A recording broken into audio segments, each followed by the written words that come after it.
부활하신 예수님을 만난 사도 바울은 회심한 이후에 한결같이 복음이신 예수 그리스도의 존재와 사역에 대해서 담대하게 증거하였습니다. 예루살렘뿐만 아니라 이방의 여러 지역에서 증거하였고 특히 로마에서도 증언해야 할 사명을 부여받았습니다.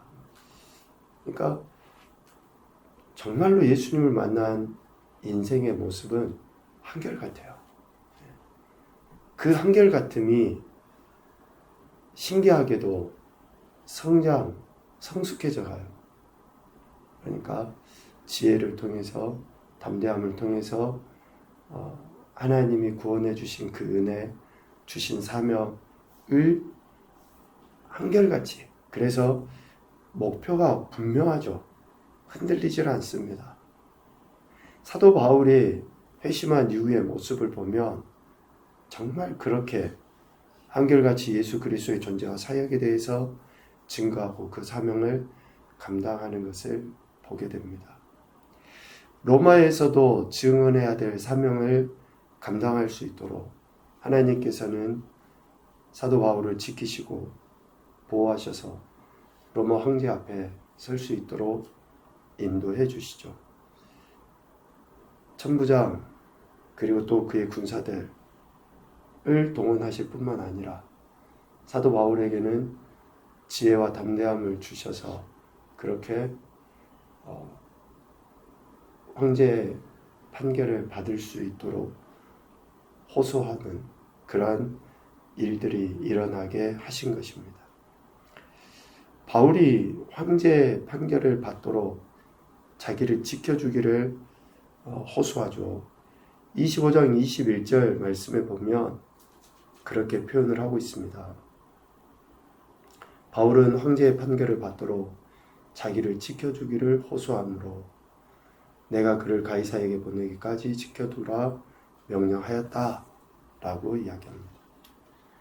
지금 25장 13절 어제 봤던 그런 말씀의 내용을 통해서 보면 지금 아그리빠 왕과 버니게가 신임 총독으로 세움받은 베스도에게 문안, 인사차 이렇게 가이사랴로 찾아왔다라고 13절에 이야기하죠. 25장. 유대인들이 로마 시민권을 가진 바울을 고소한 사건으로 인해서 신임 총독인 베스도는 머리가 아픈 거예요. 총독으로 부임을 받으면 가장 좋은 일이 뭐예요? 자기가 다스리고 있는 그 지역이 황제로부터 파송을 받아 다스리고 있는 그 지역이 문제가 없어야지 돼요. 잘 먹고 잘 살고 뭐 이런 차원이 아니라 좀 조용하면 좋아요. 그냥 시끄럽고 소동이 일어나면 어때요? 황제의 신임을 또다시 얻기가 힘들어요. 베스도는 자기가 신임 총독으로서 가이사랴 지역에 좀 이런 소동이 없어야 되는데 유대인들이 바울을 고소해서 또 소동을 일으켜서 온 성을 혼란에 빠뜨리는 거예요. 골치가 아프죠. 이런 상황에 바울의 이런 고소 사건에 대해서 아그리빠 왕에게 도움을 청합니다. 25장 14절 이하에.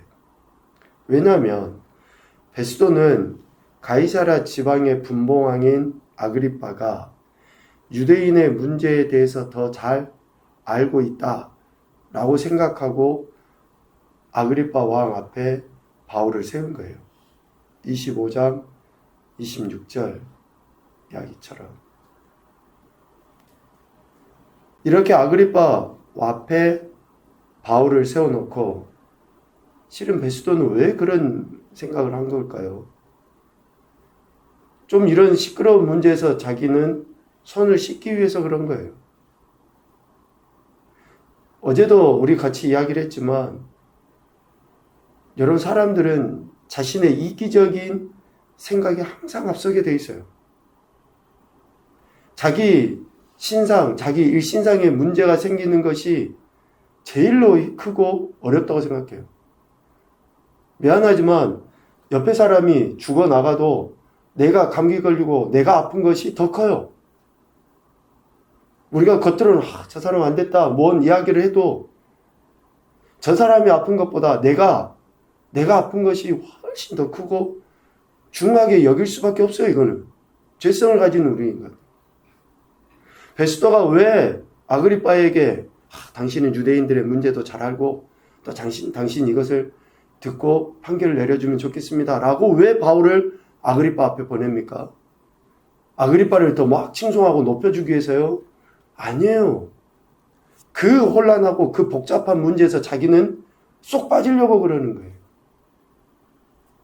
그래서 바울을 아그리빠 앞에 세우죠.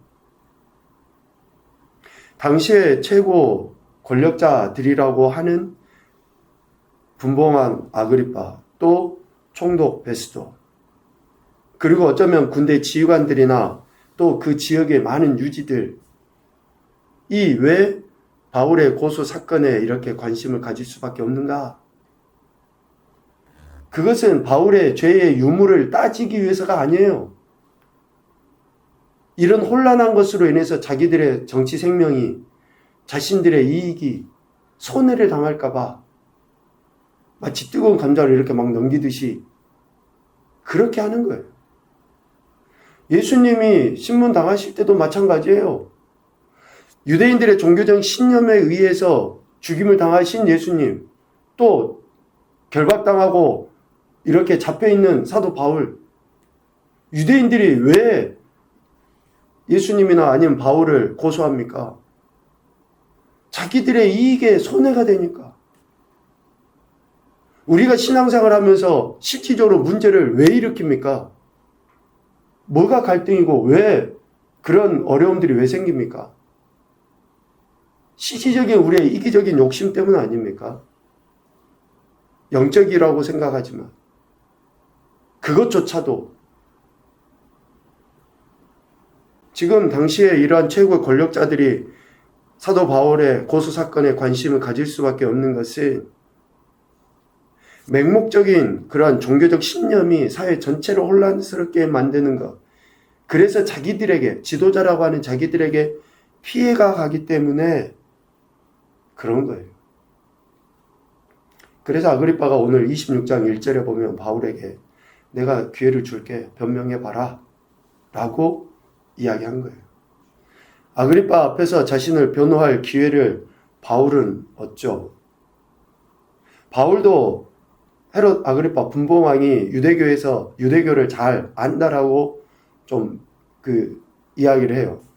유대교를 잘 이해한 왕에게 자신을 있는 그대로 이야기를 합니다. 급진적인 유대교 경험이 있는 자신에 대해, 또 그리스도인들을 향해서 핍박했던 자신의 그런 과거에 대해 분명하게 이야기합니다. 그러면서 왜 자기가 이렇게 바뀔 수밖에 없었는지, 지금 유대인들이 왜 자기를 이렇게 고소 고발하고 죽이려고까지 하는지 있는 그대로 이야기를 합니다. 5절에 보면 바울이 단순히 그냥 유대교를 믿은 인물이 아니라고 이야기해요. 일찍부터 나를 알았으니, 유대인들이 지금 일찍부터 바울을 안 거예요. 과거에 자신이 어땠는지. 내가 우리 종교의 가장 엄한 팔을 따라 바리새인의 생활을 하였다. 지금 유대인들에게 바울을 물어보면 그 유대인들이 바울에 대해서 이렇게 증언할 거라는 거예요. 바리새파, 정말 율법에 가장 엄하다고 하는 바리새파 생활을 바울이 했다. 그러니까 이 이야기는 사실이라는 거죠. 바울도 인정할 수밖에 없는 거예요. 그리고 그러한 생활을 했던 자신, 그 구체적인 모습은 9절부터 12절까지의 이야기예요. 바리새파로서 어떻게 유대교에 심취해서 살았었는지 9절부터 12절까지 이전에도 이야기했잖아요. 예수님 믿는 사람들을 잡아 죽이고 그런 일들을 했었다라고 이야기해요. 그런데 오늘 본문에 보면 유대인들이 바울을 고소하는 실질적인 이유를 설명하고 있습니다. 6절 말씀에 보면 이제도 여기 서서 신문 받는 것은 하나님이 우리 조상에게 약속하신 것을 바라는 까닭이다 라고 이야기해요. 지금 유대인들, 현대의 유대인도 마찬가지지만 바울을 고발한 유대인들이 가장 중요하게 여기는 게 뭐예요? 메시아예요, 메시아. 하나님이 약속하신 메시아를 저들은 기다리고 있어요. 왜 율법을 지킵니까? 메시아가 오기 때문에 율법을 지키는 거예요. 왜 그것도 철저하게 율법을 지키면서 율법대로 하지 않는 자들에 대해서 하나님이 말씀하신 것보다 더 강력한 소위 장로의 유전이라는 것을 만들어서 왜 그렇게 정죄하고 판단까지 합니까? 메시아를 기다리고 있으니까 그런 거예요. 하나님이 약속하신 것을 바라는 까닭에 지금 바울을 고소하는 거예요. 이 약속은 하면서 7절에 설명을 잘 해주고 있습니다. 우리 12지파가 밤낮으로 간절히 하나님을 받들어 섬김으로 얻기를 바라는 바인데 아그리파 왕이여 이 소망으로 말미암아 내가 유대인들에게 고소를 당하는 것입니다.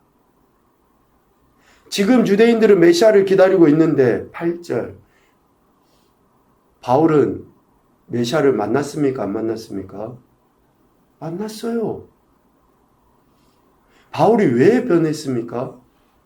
메시아를 만나서 변한 거예요. 그러니까 지금 유대인들은 이 이야기가 믿어지지가 않는 거예요. 당신들은 하나님이 죽은 사람을 살리심을 어찌하여 못 믿을 것으로 여깁니까? 나도 나사렛 예수의 이름을 대적하여 그래서 그 자신의 과거 예수를 만나지 못했던 메시아를 만나지 못했던 그 모습을 다시 설명했던 거예요. 다시 이야기합니다.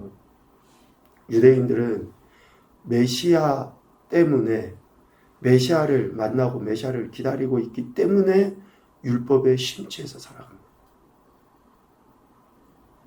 그 하나님의 약속의 말씀을 기다리고 그런데 이미 메시아가 와서 죽임 당하시고 부활하셔서 그렇게 구원의 은혜를 베풀어 주시고 있음에도 불구하고 그 사실을 깨닫지 못하니 바울이 전하는 것에 대해서 바울이 제정신이 아니다라고 이야기하고 정죄하고 실질적으로 바울을 죽이려고 하는 것이죠. 바울이 고소를 당한 것은 유대교를 배신하고 그리스도라 하는 예수를 믿고 전하는 것 때문, 즉 메시아를 전하는 것 때문이라고 이야기를 하고 있어요. 유대인들이 기다리는 메시아가 인간의 몸으로 온다는 것 저들은 믿질 않아요. 그리고 죽임을 당한다는 것, 또 죽었다가 부활한다는 것 있을 수 없고 못 믿을 일이다 라고 여기기 때문에 그러한 것을 전하는 바울을 그대로 둘 수 없었고 죽여야 한다라고 생각한 거예요. 종교적인 신념이 그릇된 종교적인 신념이 여러분 지금 현대사회도 그렇지 않습니까? 현대사회도.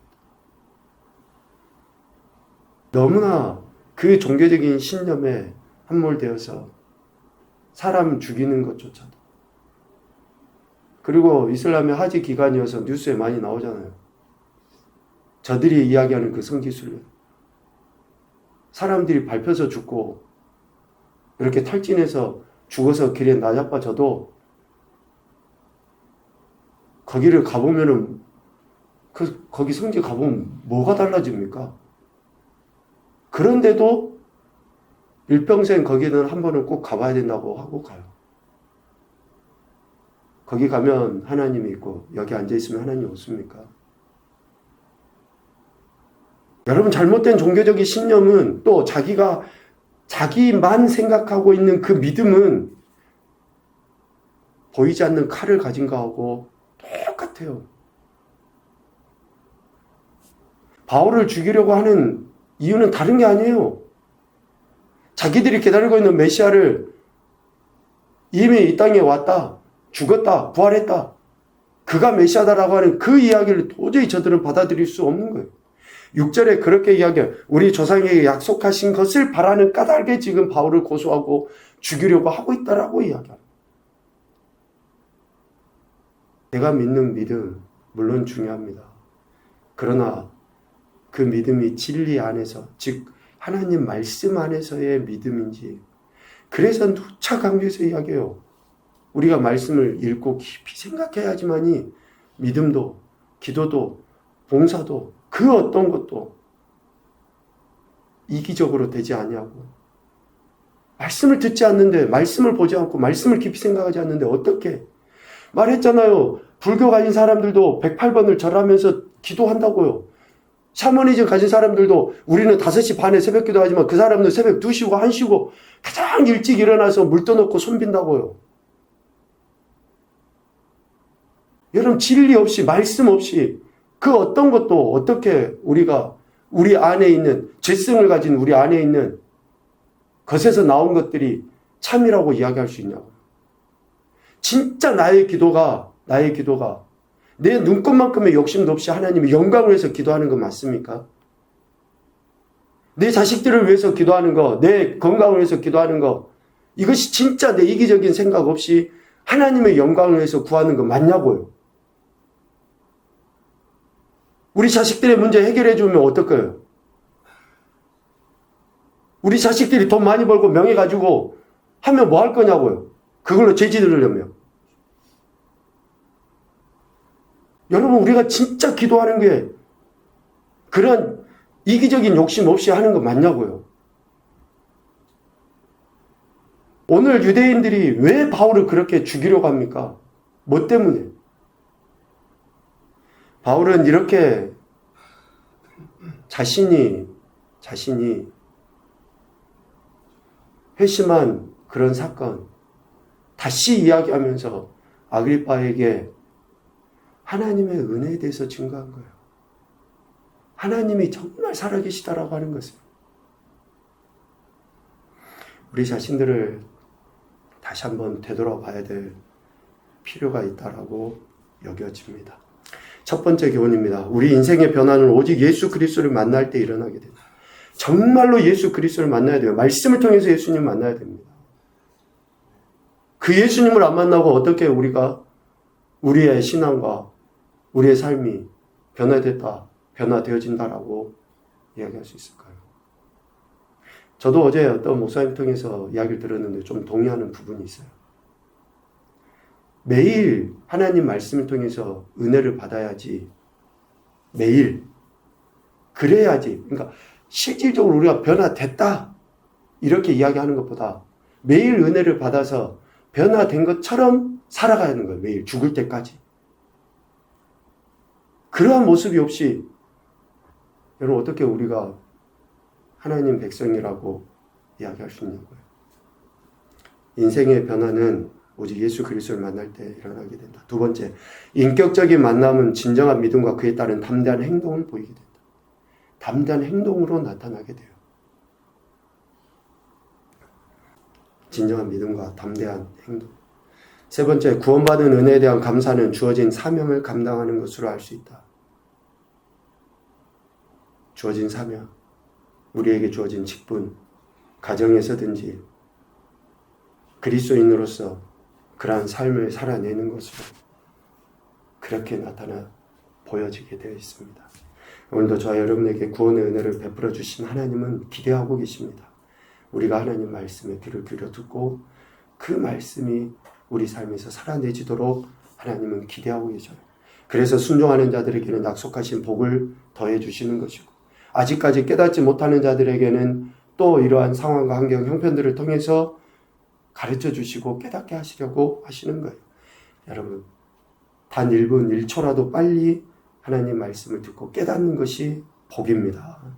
그러한 삶을 살아서 하나님의 영광도 나타내시고 하나님 약속하신 많은 복들을 받아 누리시는 복된 한 날이 되시기를 주님의 이름으로 축복합니다. 아멘.